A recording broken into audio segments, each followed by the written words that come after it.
BFM Business, 10h midi, Intégral Bourse. Guillaume Sommerer, Cédric Decoeur. Et notre idée du jour dans Intégral Bourse, c'est Aurelia. Le groupe vient de publier sa performance annuelle et son patron est avec nous. Bonjour Jean-Yves Courtois. Bonjour. Merci de nous avoir rejoints sur le plateau.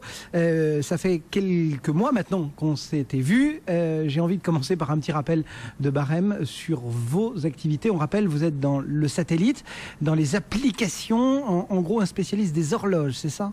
Alors nous sommes un spécialiste des applications GPS critiques avec effectivement un pôle principal, 60% du chiffre d'affaires qui est lié au monde du temps ultra précis. On fournit des horloges, des équipements d'horodatage, des équipements de synchronisation et des instruments de test et mesure pour mesurer les temps et les fréquences de manière très précise.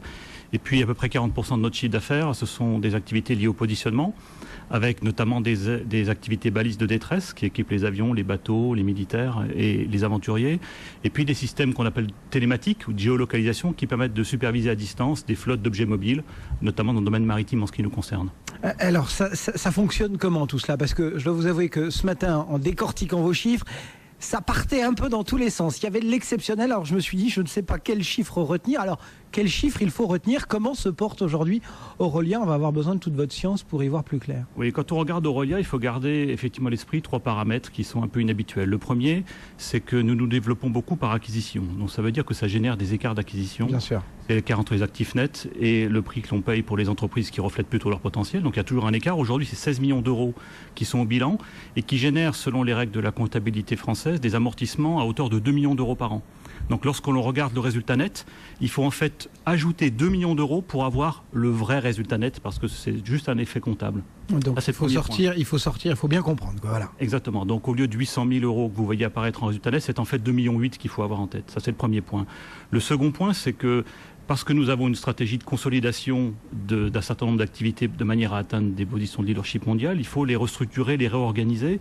Et donc de manière régulière, nous avons des charges de restructuration qui sont liées à ces réorganisations et qui donc génèrent du résultat exceptionnel. On a, en l'occurrence en 2011, fermé un site en Suède, réorganisé une activité en France de manière à la fusionner avec une activité britannique. Ça a généré 1,7 million d'euros de résultats exceptionnels.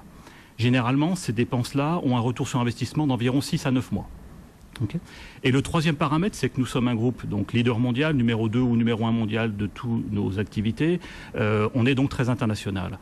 Et ça génère des effets sur des devises. Bien sûr. Qui soit impactent le chiffre d'affaires et la rentabilité lorsque les coûts varient selon les fluctuations des taux de change, mais aussi il y a des effets comptables sur le résultat financier qui sont liés à la conversion des différents postes du bilan, des devises étrangères de nos filiales étrangères en euros. Et donc là, il y a des fluctuations effectivement d'un exercice à l'autre. Mais grosso modo, tout va bien aujourd'hui pour Aurelia. Oui, lorsqu'on décrypte, en fait, on se rend compte que le résultat courant, c'est-à-dire avant les résultats exceptionnels et avant amortissement des écarts d'acquisition, est de 5,5 millions. Donc pour un chiffre d'affaires de 63,7 millions d'euros, c'est quand même une très belle performance. Ça va durer?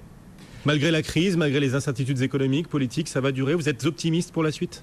Je suis optimiste. Un chef d'entreprise ne peut pas présager de catastrophes macroéconomiques. Okay. Donc je dirais que s'il n'y a pas d'effondrement particulier, oui, l'orientation est plutôt bonne. Il y a un petit peu de ralentissement ici ou là, mais globalement, on a une bonne dynamique de croissance. Donc nous, on voit l'exercice 2012 avec un relatif optimiste. Ça sera peut-être un peu tendu côté croissance organique, mais l'augmentation de la rentabilité sera toujours au rendez-vous. Ça, ce sont des mots qui plaisent aux actionnaires. Ce matin, on voit le titre, grosso modo, qui perd 0,4%. Enfin, on est à 12,10 €. Malgré tout, il résiste plutôt bien en bourse. Il gagne 6 et quelques pourcents depuis le début de l'année. On sait que le CAC, lui, fait un peu plus grise mine. Vous êtes plutôt content de votre parcours en bourse? Oui. On rappelle que vous êtes sur Alternex. Moi, je suis content.